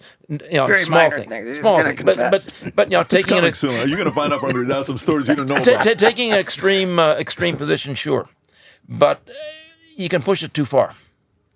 Okay, I you know what? Still undefeated over here. Still undefeated. I'm gonna hit you with a tough one now. Let's go. What's going on with the Trump meme coin? I don't like that. I'm not a fan of that. I'm not a fan of that. You know what? I respect the hell out of you for not just identifying with the party, with an independent thinker. Yeah, no, trust me, I lose a lot of relationships because of it. And some people are like, well, you're not 100%, but I can't. Like even Millet, I was just with them 2 days ago in D.C., and he did his coin and made some money and all that stuff. Wait, who did? Millet, Head of Millet from Argentina. Argentina. Yeah. Oh my God, that was the big. So he's getting some criticism for it. Criticism. I'm not a fan of a guy says, well, Pat ran a poll on XRP. Guess what? He's about to do his own coin next. I'm not interested. You know how much money it would make? Very quick buck. But I'm not interested in it. I'm not interested in it. I mean, I've had multiple people pitch me the idea. We're going to do a Steve-O meme coin. What do you think? I think that's the worst. The NFT part when it first came out, and they would talk about, hey, NFT. Even me and Rogan talked about it. I said, if you had a meme coin right now, you had an NFT, you'd make $10 million immediately, right? But to me, it's the NFT thing. Never got into it. Never bought a single NFT. Never did any of that. So I think coins. I think something's going to happen. I think Bitcoin, I think Ethereum, I think you got to pay attention to some of these stuff. XRP maybe replacing Swift and doing you got to pay attention to some of that stuff. But the meme coin stuff, yeah, 100%. 100%. And I'm uncomfortable. I think that it is impossible to have a successful meme coin operation without, by definition, scamming your audience. Here's what I would tell you if I was a lawyer representing the other side. My argument for the lawyer would be the following. It is an unregulated industry where nothing that was done was illegal by law because it's not regulated yet. Till they do that legally, nothing was illegal. Understood. Till they do that. But there's a lot of ways to make money. I'm just not interested in making money that way. Right. I mean, but the concept of business, buy low, sell high, right? Like you're making these meme coins out of thin air. They represent nothing. You hype them up with your audience so that you got your fans buying them. That drives up and then you sell high, and it's called a rug pull. I just don't see any way to approach a celebrity meme coin that isn't a rug pull. You know what it makes me think about? Here's what it makes me think about. The people that buy it, what are you doing? Right. Did you hear about the Hawk Tua girl? Yeah, of course. The Hawk Tua girl somehow she disappeared. Yeah. Somehow she did a Hawk Tua meme coin, and it rose. She didn't do a Hawk Tua to somebody. She did the coin, is what you're saying. Yeah, she did. Okay, just want to verify. She had the Hawk coin, and it somehow amassed a market cap in the, I don't know, tens of millions of dollars. Yeah. Well, listen, like I said, to me, there's many ways to make money. You don't have to go into that part. They didn't do it illegally because there's not regulation to it right now. Eventually, it's going to be there. I don't have any interest in that space at all. I think we look at the charts of Trump's coin, and it's the same pattern as all the rest of it. It's a disaster. So many people buy stuff. It's like the penny coin, penny stocks, and all these other things. Because what if this happens, and what if that happens? What if this happens? You're going to fall for it. You're going to fall for it. I mean, if you really think about it, when we're talking about meme coins, the Democratic Party is a meme coin. What did Kamala Harris do? All the money they raised, and where did the money go to? Hey, come perform. 4 million here, 2 million here, 10 million here, 3 million here. What happened to that money? We don't even know where the money went. And then there's still $20 million over. So, it's easy to go to that, and then you forget about what the other side did with $1.5 billion. Where the hell did that money go to? We don't know. And by the way, even with some of these coins you're talking about, and Pentagon still hasn't done their budgeting. 7 years they've never done it. Where did that money go to? Where's it gone to? We don't know yet. As much as I'm not with it, the opposite side has done so many things with money that none of us know where that taxpayer money went to. I love the fact that they're talking about if they're able to get money back that they save from Doge, they want to send a percentage over to the people. That's freaking sick. Okay. The Doge generating money by indiscriminate firing. It's almost like people who have skills that are critical to the country. They're getting thrown out for no reason, generating money, which presumably is going to fund all of these massive tax breaks, which are at the top of the house and not going to benefit the majority of the people. So you're afraid that 6% of 2 million employees only work out of an office, and you don't know what the other 94% is doing, and they're talking about that they're working hard, and we're worried about firing the 94%? No. If you're not working out of an office space collecting checks? The last week and a half, they've cut out a lot of key people. The Justice Department. Sure. People with experience. They can do that. Legally, I guess he can, but it doesn't help the country. How do you know that? How do you replace them? How do you know that? How do you know that? How do you know it doesn't help the country? How do you know it's indiscriminate? How do you know that? And by the way, guess what happens? If a new person is the leader, that's what they get to do. And by the way, guess what? You know what happens? You know what Elon did when he first came to Twitter and he fired half of them? You know what happened? When he first came in, he fired half. He fired out of the 7,500 employees, he fired 2,500. Then another 1,250 ended up 3,750 he fired. Another 1,250 ended up quitting on their own. And then some of the people that he fired that he needed, guess what he did? He called him back and he says, I'm sorry, man, I need you. And you can't reach some of them. But These are the aircraft controllers. But you know what it is, though? The fact that somebody has the audacity saying, I messed up. I need you. Are you willing to come back? Yes. Appreciate you, bro. You mean the humility to make that call. Elon Musk said he's sorry. Look, great comment. So that's going to naturally happen when people make those mistakes. Leaders sometimes have to make those tough calls. But to me, I'm very comfortable with that. To know the amount of wasted expenditure we have in the U.S. government. I was in the Army. We would buy parts for Humvees. I'm like, there is no way this thing is worth $1,000. Sergeant Braxton would say, well, that's what the military does. We always overpay. I said, Sergeant Braxton, realistically, how much is this thing worth? Maybe $50. Why the F are we paying $1,000 for this? Well, you're not, taxpayers are. Why are we paying $1,000 for this? That was a report in the 1980s. I forget the cyan. I was in from 97 to 99. It was like half the stuff, like who agrees to these numbers? And that's like the Halliburton, the whole exercise in privatizing taxpayer dollars. Look, again, for me, I am so glad they're doing it. They're going to break some things. And when they do break some things, trust me, CNN and MSNBC will report on it. It's coming soon because they're going to break. But guess what? You know what they have that none of these other guys have? Such thick skin. They have thicker skin than Barry Sanders with a horrible offensive line that he would run through and that would destroy him. They don't have the thick skin that Emmitt Smith had because Emmitt Smith had the best offensive line. Elon and Trump don't give a shit. Criticize them. Okay. They're going to do it, and if they fail, they'll adjust. And how do you feel about Elon and his position in the government, unvetted, unelected, just kind of freelancing? Trump said that 2 days ago. He's a patriot. That's his job, is his patriot. And we're going to see how that's going to work. You saw some of the administration, they're sending emails saying if Elon's asking you for anything, you don't report to him. You don't have to say yes to him. The information came out yesterday. Come on, Pat. You know, nobody has. If Elon asks for something with the recent history, they don't have the guts to say no. They're going to get fired if they say no. I don't know about that. I don't know if it's I don't know if it's a, Department of Human and Health Services or DNI or some of these other stuff that they're going to be doing, national intelligence. Like, those guys are going to be like, no, I'm the one. I'm Tulsi. You go through me. You go through me. Now, he may call Tulsi and say he needs something. But you know what I was watching yesterday? It kind of made me think about how Elon views himself. So yesterday I was watching Captain America, the new Captain America that came out. Uh-huh. I took my boys to go see with Harrison Ford. Uh-huh. And Harrison Ford in the movie is the president. Uh-huh. Okay. And he has the military and he has the Avengers. Okay. So the president needs the Avengers. And some of the stuff that would happen, the military alone couldn't handle it.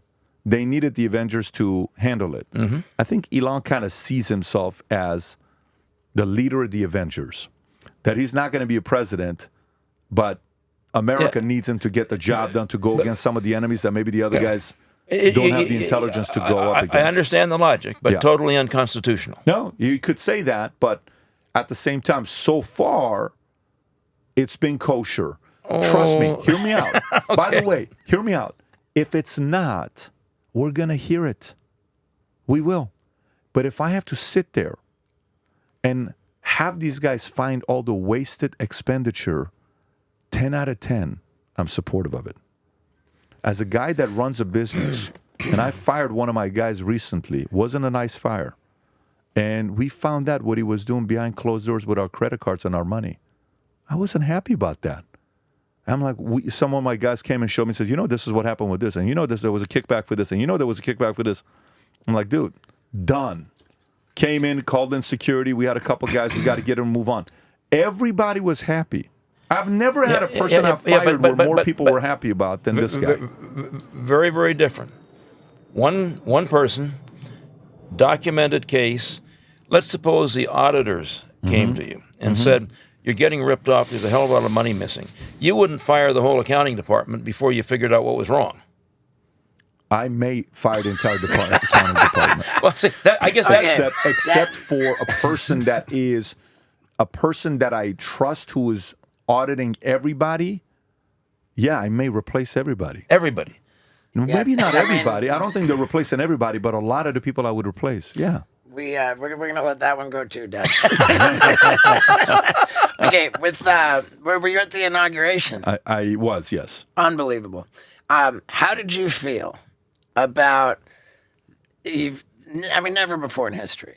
You got the number one, the number two, the number three. You got this Billionaires Row. It's like we're not even trying to pretend. We're just putting it right there in the front row. Like we've got the oligarchs, you know. It's the last time that we spoke. Again, I can't get over how fantastic this too. You said that the most important thing, I'm paraphrasing, is to be a net positive in society. You said if you obey the law, if you earn your way, if you pay taxes, you're a net positive. But there's levels to it, and that you kept talking about the books by the Kennedys and the Bushes about really having power and wealth to really level up the extent that you give back to society. Do you see the just the billionaire action going on as rising to that level of giving back? I mean, I hear you arguing Elon Musk is a patriot and he's helping with all this stuff, but when you see those billionaires just sitting there at the inauguration, when you consider how Trump's election just shot their wealth up, when you consider the tax breaks coming their way, how the top three richest Americans have more wealth than the lower 50%. Half of America has less money than three people. The tax breaks for the billionaires. You're behind that. So for me, when I think about that, you think they all get along? You think Musk likes Zuck? You think they're best friends? You think Bezos likes those two guys? You think they sit there and, Bezos I is think awesome? that by definition, you cannot be a other. billionaire unless you fight to the death. Yeah, they cannot stand each other. They don't like each other. Maybe Elon can't stand them because of how competitive he is. Again, I'm not speaking on his behalf. This is my opinion that I'm giving this. But I think that this year, 2024, something very unique happened. That the only way I can describe this to you, I can't describe it any other way. Many years ago, a book was written about how Lincoln was able to get a lot of things done. A book is titled Team of Rivals. He was able to bring his own enemies together to go up against the enemies. The enemies were so sick of the guys on the other side. They're like, frickin' screw it.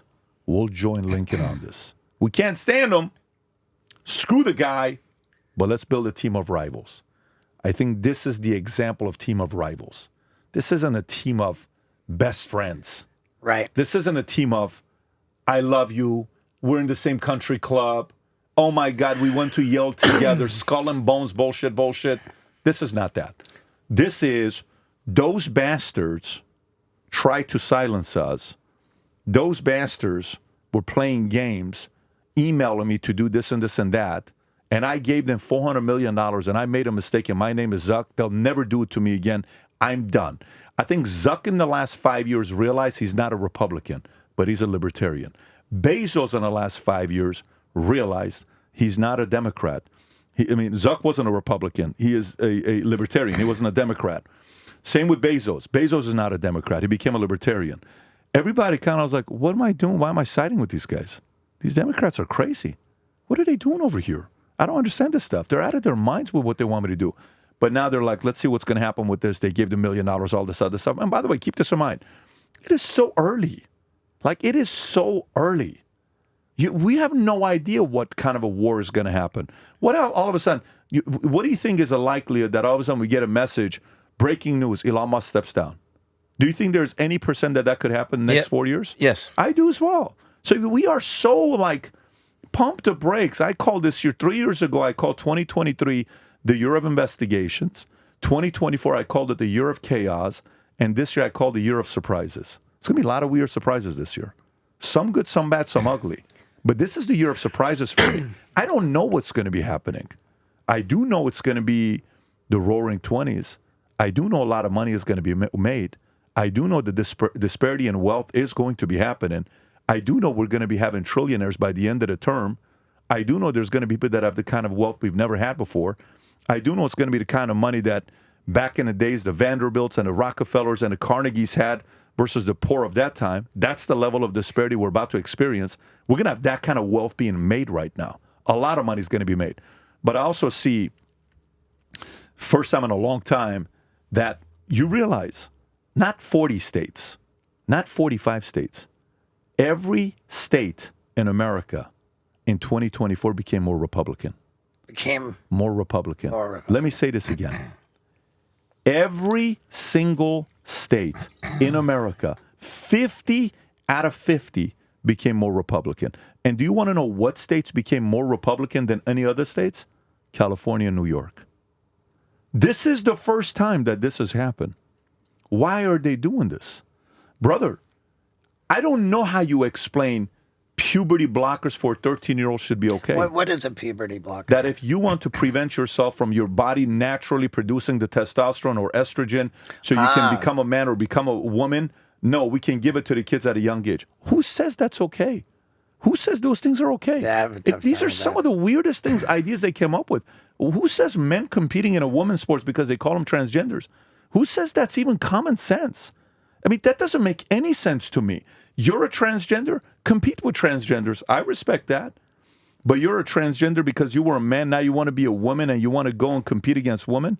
What are you talking about? If I go become a UFC fighter fighting women tomorrow, I'm probably going to do pretty well for myself. But if I go in UFC tomorrow in heavyweight, go up against John Jones, do you know what John Jones will do to me? I'm 6'4", 6'5", 245 pounds. What do you think John's going to do with one kick to my side? What do you think is going to happen if I go there? Just because I'm big? No. I'm not going to be able to compete in the UFC. See, these are the bad ideas that got exposed in a bad way the last 4 years that forced a Musk, a Bezos, a Zuck, all of these guys to be in the same room getting along. It's really interesting, too, the way that Zuckerberg silenced... Trump wasn't allowed on his platforms. He just silenced him. Everyone like out to get him, and then all of a sudden, turn around. What happened? Hey, buddy. That's right. Hey, buddy. Yeah.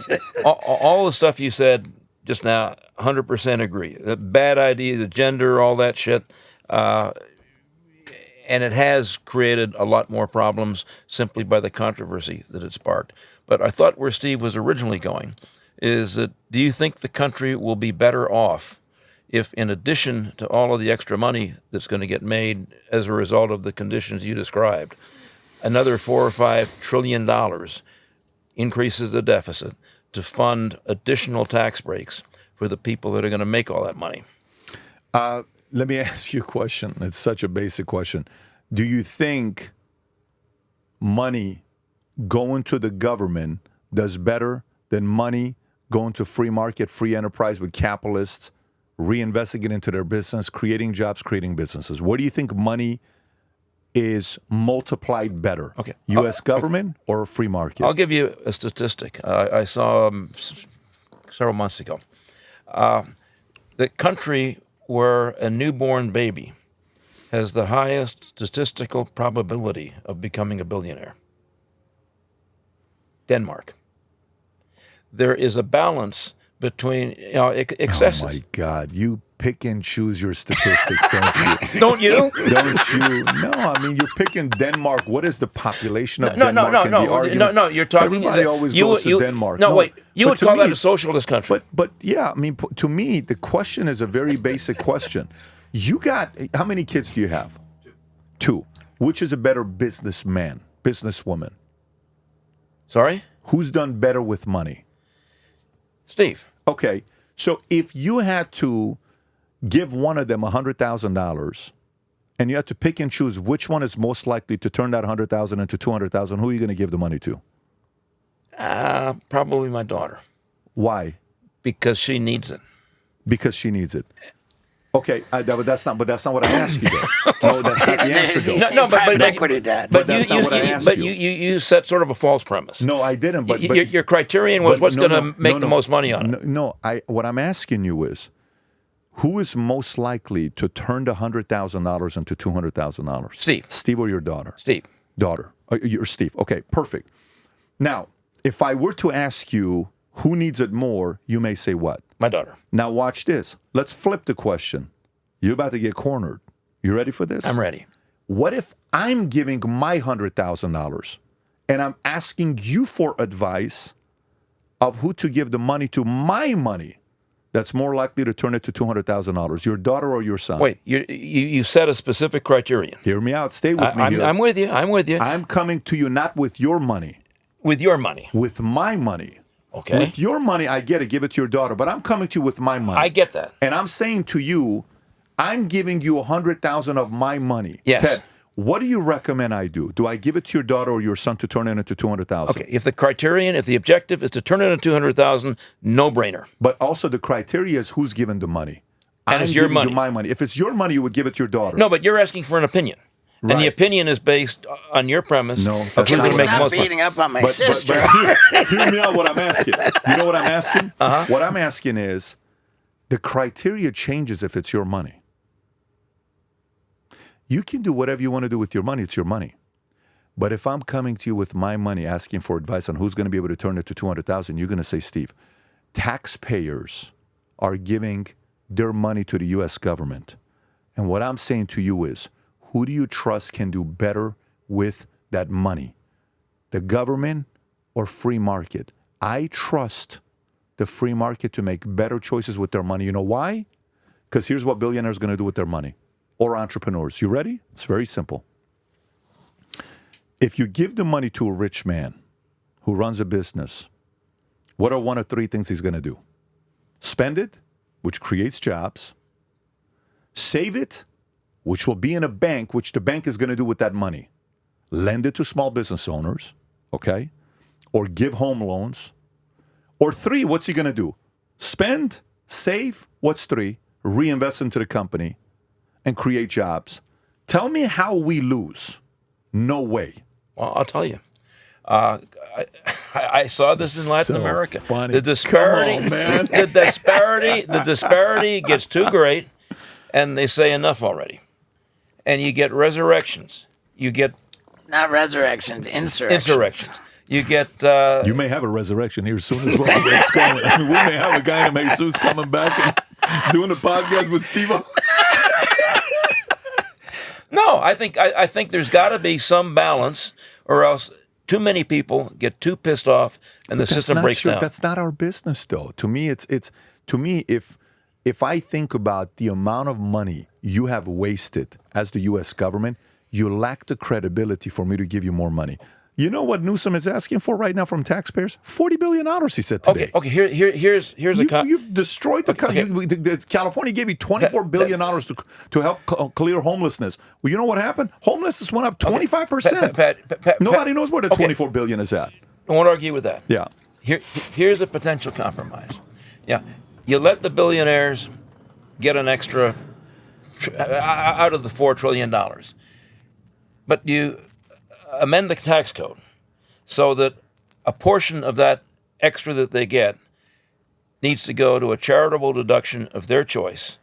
And like the Gates Foundation, like Warren Buffett, you're motivating the people who receive the tax breaks. You are really... Okay, so let me ask you a question. Do you know what NGOs are? Those are Non-governmental organizations. Do you know how much money Americans gave to nonprofits last year? no. $2.88 trillion. Okay? Okay. Do you know who is the biggest donor to nonprofits? Who? The U.S. government. Do you know what percentage of money went to nonprofits last year from government? The $2.88 trillion? 29%. The government gave $880 billion, give or take, to nonprofits last year. What does that mean? It means the government shouldn't be involved. But they are, though. That's how they get stuff done. Why do you think when I was in Brazil a few days ago, the guy that won presidency and a guy named Alexandre de Moraes goes and gets the other guy out of jail named Lula, who took a freaking property from the country, Operation Car Wash, that they stole out $300 million, give or take. Bunch of guys went to jail. Alexandre's like, let's go get Lula out. He's the only guy that can beat him. Lula's doing 12 years in prison. Comes out to go up against him. And he's like, holy shit, what are we doing? And the U.S. with NGOs was involved in sending money down there to make sure that Bolsonaro doesn't win and he gets out and he loses. The amount of money going and funneled but I'm into not these saying- NGOs and charities to force billionaires to give money to charity. What do I know what Bill Gates is doing? We used to give money to Susan G. Komen. Every year I was giving money to Susan G. Komen. We run these events. First year we give whatever, $25,000. Second year. By the third year, one person comes up and he's saying, I have 1,700 people at Red Lion Hotel, Hilton in Glendale. Can I ask you why you're giving money to Susan G. Komen? I said, breast cancer. We want to help you. This is. Do you know how much the CEO of Susan G. Komen makes? How much? I pull up. No shit. Yeah. Do you know what percentage of the money you give goes to families and ladies? How many? Less than 30%. Are you joking? Yeah. Dude, I'm not giving money to Susan G. Komen. This is a very technical thing we're having a conversation with, because even like, tithing to certain churches, you give money. Where's this money going to? You're talking to a guy that's skeptical at the highest level with some of these charities to see the money get to work. The other day, California's having a fire. So I say, all these people are devastated. Guys, whatever merch you buy today, 100% of the sales, we're going to give to the families in California. Mm-hmm. They said 100%. Boom. We sell. Then I said, send me names of people you know, and I'm going to call them directly, and we're going to send them money. So we start getting all these names on App Connect and all these other places. They're sending us numbers. This person, that person, this person. I'm calling them. This is Patrick Bet-David. Who is Patrick Bet-David? Your cousin. Do you know who he is? Who is he? He watches my podcast. He told me you were affected by the fire. I was affected by the fire. What do you need from me? Nothing. I just want to send you $5,000. Bullshit. Can you please three-way your cousin in? Hey, John, I got this guy named David on the call. Who's David? Patrick Bet-David. Oh, my God, what up, PBD? Dude, this is your cousin that was struggling with? Yeah, we're sending $5,000. Yo, John, this is real. This is the guy I was telling you about. No way. Can we send you the money? So we send the money to a church that I used to be a part of in Glendale, in L.A., Northridge, Dudley Rutherford. Then we gave the names to them. They send the money to the families to make it real. The money went to them. But 100% of money went to people.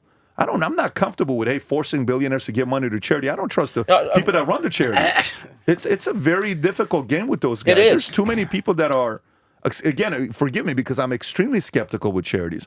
My advisor says, have you thought about starting a 501(c) plan to raise money? I don't want to start a charity. You know why I don't want to start a charity? I don't trust a lot of the guys. For me to start it and ask you for money, the other way I'll do it is just, here's what we're doing. Who's having a hard time? I want to directly send the money to you.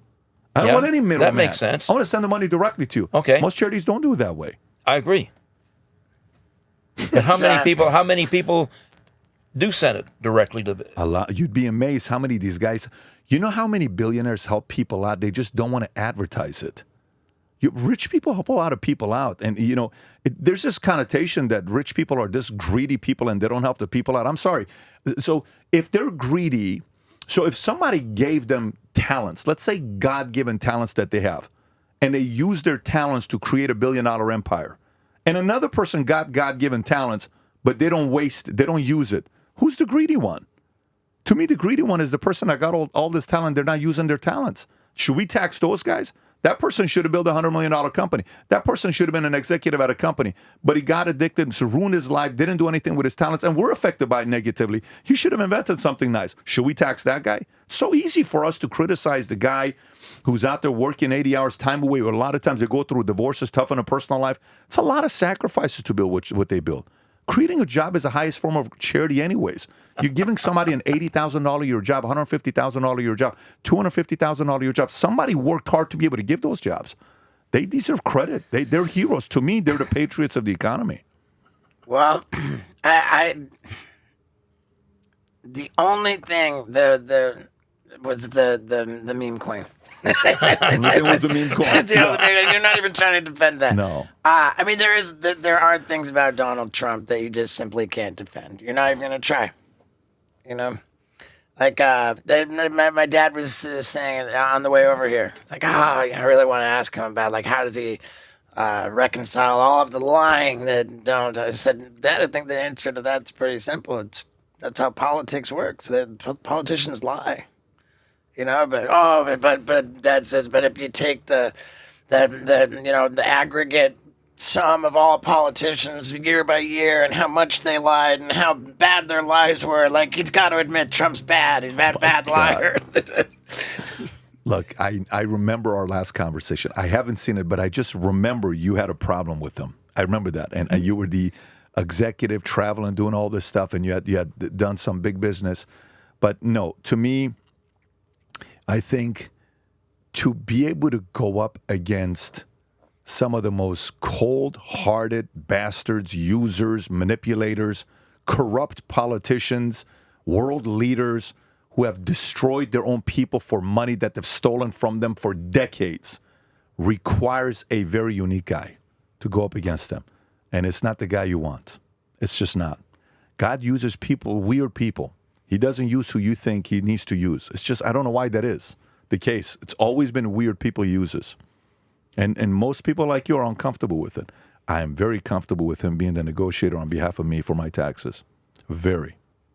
But that's me. Mm-hmm. You love Justin Trudeau, which is great. I don't love Justin Trudeau. But you like Justin. He's a nice guy. No, he's a nice guy. He's a sweetheart. My sister knows him quite well. She was a senator in the Canadian government. And when all this... Sorry to hear, but... When this 25% tariff came out, I was talking to my sister, and I said, I don't know Justin. You do. But my perception from the media exposure is that he is a weak dilettante that will get skewered by Trump in any significant negotiation. And she said, Ted, reluctantly, I agree with you. There you go. I respect your sister. Good. What's her name? Patricia. Patricia Bovey. Patricia, what a great name. If I was a lady, I would have your name because I have Patrick. So, man, dude, I don't know what else to say. I'm just so absolutely blown away by you. I mean, it's really, really impressive. I mean, if you'd asked my dad, Dad, you're gonna have your opportunity. You're really gonna go after him. You're gonna put him on the spot. You're gonna nail him. No. But you have opened my mind more about Trump. Do I believe in him? No. Do I expect a favorable result? No. Do I like Pete Hegseth running the whole military? No. But you've opened my mind enough that I will look at it through a different prism. So we're going to do this again next year. Right? When we do, I can't wait to see where you're going to be next year. I want to ask one last question. And by the way, thank you for going over the time that we were allotted. That means the world to me. I saw some... I don't think it was your channel. I think it was some other channel. Like, took... You're a podcast or a podcast, and they put it on their own channel with this dramatic music playing in the background and the thumbnail with the big text that said "Everyone will be wiped out." Patrick Bet Davis is going to explain how everyone's going to be wiped out, and it really kind of turned. This? I mean, if you search your name, I said everyone's going to be wiped out. Well, no, that's what the thumbnail said. Everyone will be wiped out. It was a financial crisis. Yeah. And it was about interest rates and how interest rates compounded and how the housing market was going to collapse because people weren't going to give up their low mortgages, and it kind of played out the financial scenario that I think I expressed to you a year ago. That it's. I think that the thrust of it is that what we saw in 2008. A recession, a financial crisis. It sounded from the clip that was pulled that you feel that there's something like that looming on our horizon. Let me tell you why. Like, for example, I think right now if they lower the interest rates, I don't think that's a good idea. By the way, it helps me out if they do. I live in a nice home. If they lower the interest rate, I got a more expensive home. I don't want them to do that. Here's why. I think, like, it's either cost of living's got to go down or income's going to go up. Well, we can't afford to increase income by 200% or 100% because then that's a different kind of inflation. This is the only way we can make it normal, right? Something's got to happen. If you lower interest rates, the valuation of homes is going to go up. If you keep the rates here, the fact that Powell is still staying a little bit strong with Trump, I kind of like that. I know they don't like that. I know they don't like me even saying that, but I like the fact that Powell is staying a little bit strong with not lowering the rates. I think we still need to go. There was a lot of fake success in the last that 128 economic expansion that U.S. went on, way too much fake success. Guys were making money that it was all fake. You don't need to make that kind of money. So the fake part, like the guys making $300,000 a month doing loans and rates were at 2.85%, 2.5%, that's not good. We need to be able to sell a 6% loan, 6 to 7% loan. And let's kind of stay there a little bit. And let's stay a little bit, and that becomes the norm.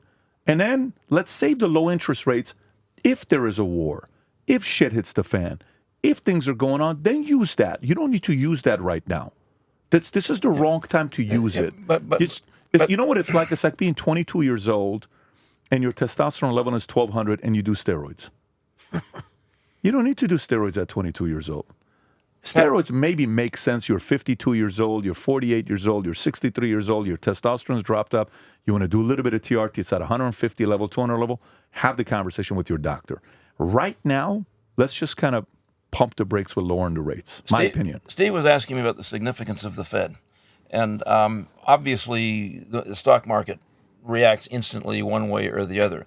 But my view is that far more important than the federal funds rate is the 10-year T-bill rate. And that's controlled not by the Fed, but by the bond vigilantes. And at some point, the debt is going to get recognized more. The countries that are trying to get away from the dollar are going to gradually get more success. Central banks are going to buy more gold and shed more, dollars.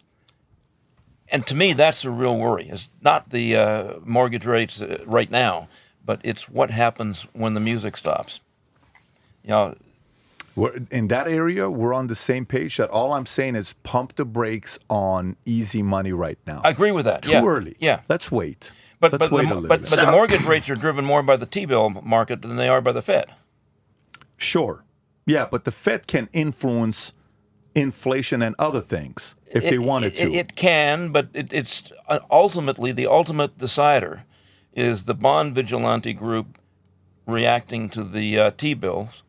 And there's so much money that's got to be rolled over, refinanced, new financing. It's just hard to see how the market is going to buy all that up without a higher interest return. The team is now. They say we're an hour over. We got to get Patrick into the studio for filming. We're gonna lose you. Thank you so much for this. I can't wait for next year, Steve. I'm telling you, I can't wait for next year, man. Yeah. This was so much fun. It's I mean, really, really incredible. You the title. Patrick Bet David destroys Steve-O's father.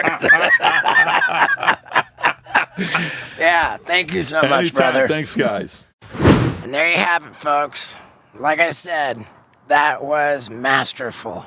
I hope my dad doesn't get bummed. My dad looks at the comments when he's on an episode. Please don't be mean to my dad in the comments. And shoot, what else? I loved that, man. I genuinely loved that. I was nervous going into it because I knew that the first episode was so great and I didn't want it to be a big step backwards. What I thought it was a continuation of an epic conversation, and I loved it. I also really love this ass kicker, man. This pan for the people who can see on YouTube. Fucking this thing's so epic. I love it so much. And that's what I'm up to these days. I'm just roaming around in my ass kicker. Soon I'll be driving from Tennessee to Texas, then from Texas to Arizona. I'm just going to be in this fucking thing for the next solid month. And then I'm jumping onto the other RV and going to Canada. Yeah. But yeah, dude, Paul, I'll be in Arizona. What's going on? All right, I love you guys. Thanks for sticking around.